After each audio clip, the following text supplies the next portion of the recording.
Hello friends, welcome to trading as.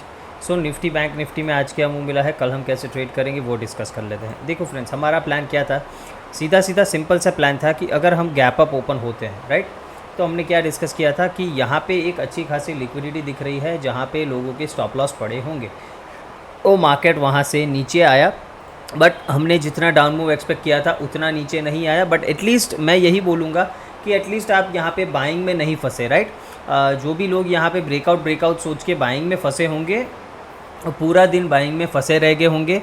यहाँ पे definitely मैंने एक शॉट किया था मॉर्निंग में, बट उसमें कुछ प्रॉफिट नहीं मिला, ना ही कुछ लॉस हुआ। यहाँ पे जब मार्केट इस तरह कंसोलिडेट कर रहा था तो मुझे वहाँ पे कॉस्ट के आसपास ही निकालना पड़ा, कोई ज़्यादा मोमेंटम नहीं था। ये जब ब्रेकआउट आया तब मैं वेट कर रहा था कि यहाँ से कंसोलिडेट करके मार्केट 850 को ब्रेक करे तो कुछ बाइंग साइड अप मूव मिल सकता था, बट वो भी मार्केट ने नहीं किया। ऑल इन ऑल देखो, बहुत ही डल मार्केट था। ओके, तो इसमें हम कुछ कर नहीं सकते, ऐसा मार्केट है। आप देखो, हमारा प्लान एग्जैक्टली अच्छे से काम किया है, राइट, बट मार्केट डल है तो उसमें आप और मैं कुछ नहीं कर सकते। अगर मार्केट में मोमेंटम नहीं है तो कुछ नहीं हो सकता, ये एक्सपायरी की वजह से होता है, एंड दैट इज़ दैट, हम इसमें कुछ नहीं कर सकते, राइट। सो देखो, अभी आगे कैसे प्लान करना है वो चीज़ बात कर लेते हैं। देखो, इस लेवल का अभी हमारे लिए कोई इंपॉर्टेंस नहीं है, इसको हम डिलीट कर देंगे, और नीचे अगर कुछ मुझे ऑर्डर ब्लॉक वगैरह दिख रहा है तो उसे हम डेफिनेटली ड्रॉ करेंगे ना। यहाँ पे मुझे ये एक अच्छा ऑर्डर ब्लॉक दिख रहा है जो हमारे लिए एक सपोर्ट की तरह काम डेफिनेटली कर सकता है। ओके, तो देखो, कल अगर हम नीचे सस्टेन करना स्टार्ट करते हैं, ओके, कल नीचे सस्टेन करना स्टार्ट करते हैं तो उस केस में आपको क्या करना है। देखो, यहाँ से ये जो आपको लेवल दिख रहा है 780 का, ओके, ये जो आज का लो है, सॉरी, आज का जो लो है यहाँ पे, इसके नीचे अगर जाता है तो मार्केट में वीक कंसिडर करूँगा। सिंपल है, बिकॉज़ ये क्या होगा, यहाँ पे मार्केट ने एक पूरा दिन टाइम पास किया, लिक्विडिटी जो थी वो ले ली, ये आज नीचे नहीं गिर पाया बिकॉज़ आज एक्सपायरी थी। ओके, ये एक्सपायरी थी इसीलिए आज नीचे नहीं गया है, ना ही ये ऊपर गया है। ऊपर की भी बात करेंगे, डोंट वरी, बट 780 के नीचे ये वीक हो जाएगा। तो अगर आप थोड़े से एग्रेसिव ट्रेडर हो तो आपको क्या करना है। देखो, मार्केट अगर फ्लैट ओपन होके नीचे आता है या फिर गैप डाउन ओपन हो जाता है, उस केस में 780 के नीचे आप शॉर्ट कर सकते हो। टारगेट क्या रखेंगे, देखो, इसका मिड पॉइंट हम टारगेट रखेंगे, मतलब ऑलमोस्ट अराउंड 730 के आसपास, 740 730 के आसपास। ओके, मतलब ये छोटा सा टारगेट रहेगा आपका 40-50 पॉइंट का। इस लेवल पे मार्केट क्या करता है वो देखना है। देखो, जो सेफ़ ट्रेडर है वो इसके ब्रेकडाउन पे ट्रेड करे, मतलब कहाँ पे, ऑलमोस्ट 720। ओके, 24 720 टूटता है, उसके ब्रेकडाउन पे आपको ट्रेड करना है। और नीचे के टारगेट्स आपको देखने को क्या मिल सकते हैं। पहला टारगेट यहाँ पे ये लो और ये जोन, यहाँ तक ये डेफिनेटली मार्केट नीचे आ सकता है अगर ये 780 720 ये दोनों जोन को सस्टेन नहीं करता है तो। नाव अगर गैप डाउन कुछ ज़्यादा ओपन हो गया तो उस केस में हम शॉर्ट यहाँ पे नहीं करेंगे, हम देखेंगे। देखो, यहाँ से मार्केट रिएक्ट करके ऊपर जाता है, हम बाइंग कर लेंगे, कोई दिक्कत नहीं है। अगर यहाँ से मार्केट ये सस्टेन नहीं करता, गैप डाउन ओपन होने के बाद इसको ब्रेक करता है 720 को, तो हम यहाँ पे सेलिंग करेंगे। ओके, फर्स्ट टारगेट हम रखेंगे यहाँ पे समवेयर अराउंड 660 के आसपास, 24,660, और वो ब्रेक होता है देन ये वाला टारगेट 590 के आसपास का, 24,590 के आसपास का टारगेट रखेंगे। ओके, नाउ फ्लैट ओपन होके मार्केट ऊपर जाता है, कोई दिक्कत नहीं है, जब तक 24,850 ब्रेक नहीं होता हम बाइंग नहीं करेंगे।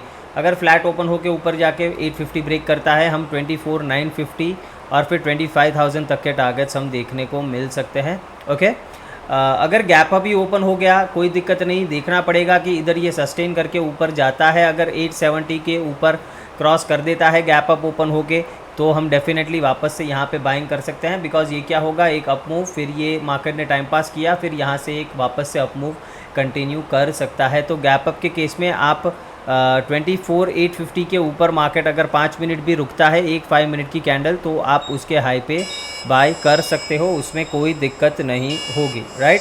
तो इस चीज़ को आपको ध्यान रखना होगा।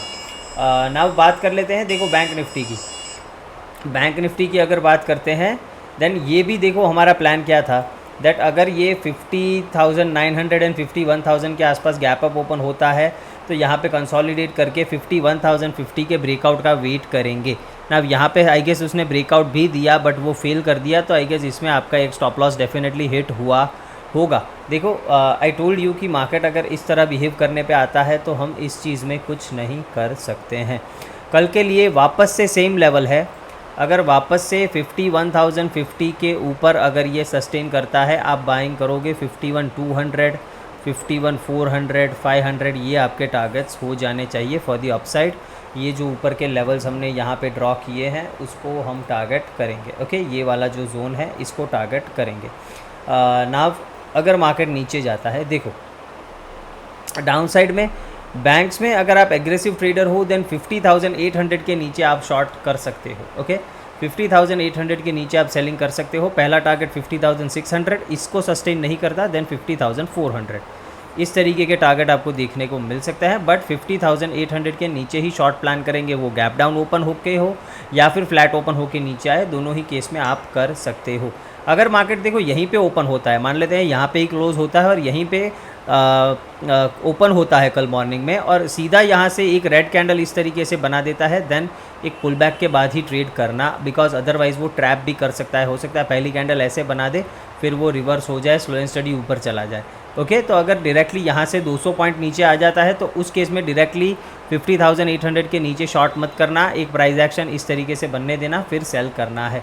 50,600 मतलब ये फेयर वैल्यू गैप हमारा फर्स्ट टारगेट, ये ब्रेक हुआ देन 50,400, ये वाला जो जोन है हमारा वो हो जाना चाहिए।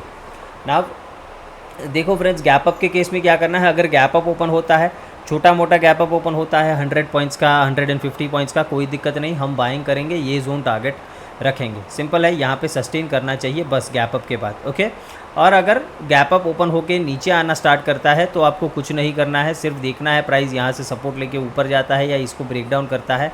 हम सेलिंग 50,800 के नीचे ही करेंगे, उससे पहले नहीं करेंगे। ओके, बैंक्स थोड़ा हो सकता है ब्रेकआउट कर सकता है ऐसा लग रहा है, और अगर बैंक्स करेंगे तो डेफिनेटली हमें निफ्टी में भी ब्रेकआउट आता हुआ दिखना चाहिए। यहाँ पे एक अच्छा खासा ये ट्रेंड लाइन भी दिख रहा है, तो हो सकता है कल हम इसको ब्रेकआउट देके ऊपर निकल जाएं, और अगर इसका ब्रेकडाउन देते हैं तो फिर नीचे नीचे ही रह जाए, या तो इधर रुक जाए या फिर यहाँ से नीचे इधर तक भी आ सकते हैं। देखो मार्केट में मोमेंटम नहीं है बिकॉज मार्केट में लिक्विडिटी नहीं है। ओके, निफ्टी अगर आप देखो तो बिना कोई पुल बैक दिए कंटिन्यूसली यहाँ से ऊपर गया है। ओके, लिक्विडिटी इसने एक भी बार नहीं ली है, जब तक ये लिक्विडिटी नहीं लेगा तब तक अच्छा बड़ा मोमेंटम ऊपर की साइड ऐसा स्मूथ मूव नहीं मिलेगा। ओके, देखो जो यहाँ पे स्मूथ मूव आपको मिला है, ऐसा स्मूथ मूव चाहिए, ऐसा स्मूथ मूव चाहिए तो मार्केट को लिक्विडिटी लेने कहीं पे नीचे आना पड़ेगा, उसके बाद ही इस तरीके का मूव आपको देखने को मिलेगा। इसीलिए मैं बोल रहा हूँ कि इसके नीचे ये वीक हो सकता है और लिक्विडिटी लेने के लिए नीचे आ सकता है, तो उस टाइम पे हम कुछ शॉर्ट प्लान कर सकते हैं। ये यहाँ पे ड्रॉ किया है, इसका मतलब ये नहीं है कि यहाँ से मार्केट रुक ही जाएगा, ये 780 के नीचे थोड़ा वीक हो जाएगा। अगर यहाँ से सपोर्ट लेता है तभी हम बाइंग का कुछ सोचेंगे, अदरवाइज़ इसके ब्रेकडाउन पे ही हमें ट्रेड लेना है। ओके, और वही अच्छा ट्रेड होगा शॉर्ट साइड के लिए, यही अच्छा ट्रेड होगा ना। मिड कैप्स की बात कर लेते हैं। आज सबसे बढ़िया मूव मिड कैप्स ने दिया है। देखो मिड कैप्स में सिंपल हमारा एनालिसिस था कि अगर गैप अप ओपन हो जाता है हम तुरंत बाइंग नहीं करेंगे, बिकॉज ये ऑलरेडी एक अच्छा स्ट्रेच दे चुका है। मार्केट गैप अप ओपन होकर इधर सस्टेन करता है, फिर ये 45 मिनट्स यहाँ पे रुक के ये ब्रेकआउट देता है, तो आपको यहाँ पे एक अच्छा मोमेंटम मिल गया होना चाहिए 50 से 60 पॉइंट का मिड कैप्स में। ये 13,000 का हमारा वीकली टारगेट था जो अचीव हो गया है, और 13,000 ऑलमोस्ट 100 का इसने हाई लगा दिया है, तो ये एक अच्छा मूव आप कैच कर सकते थे। बाकी गैप अप के बाद यहाँ पे कोई बाइंग करने का हमारा प्लान नहीं था, बट ये कंसोलिडेट 45 मिनट्स किया, उसके बाद ब्रेकआउट, तो ये एक अच्छा ट्रेड था। कल के लिए भी सेम है, अगर फ्लैट ओपन होके नीचे आता है इस जोन से बाइंग करेंगे, गैप अप ओपन हो जाता है कंटिन्यूअस में आप बाइंग कर सकते हो। ओके, टारगेट क्या रखने हैं, बस 40-60 पॉइंट्स के आप टारगेट लेके चलो, उसके बाद आप ट्रेल कर सकते हो। ओके, सेल कहाँ पे करना है, यहाँ पे मुझे कोई सेलिंग का सिनारियो अभी नहीं दिख रहा है। एक दिन मार्केट इस तरीके से प्राइस एक्शन बना के नीचे क्लोज हो जाए फिर हम सेल का कुछ देखेंगे। अभी अगर ये ऊपर कंटिन्यू हो रहा है तो हम ऊपर की साइड कंटिन्यू करते रहेंगे। इधर से बाइंग आया तो बाइंग करेंगे, गैप अप खुला इस तरह से सस्टेन किया तो यहाँ पे वापस से बाइंग करेंगे। ओके, तो होप आपको ये एनालिसिस समझ में आया है, और प्लीज़ फ्रेंड्स वीडियो को शेयर करा कीजिए अपने दोस्तों के साथ। ओके, बहुत ही कम व्यूज़ आते हैं वीडियो पे, तो शेयर करो, लाइक करो वीडियो को, राइट। Thank you friends.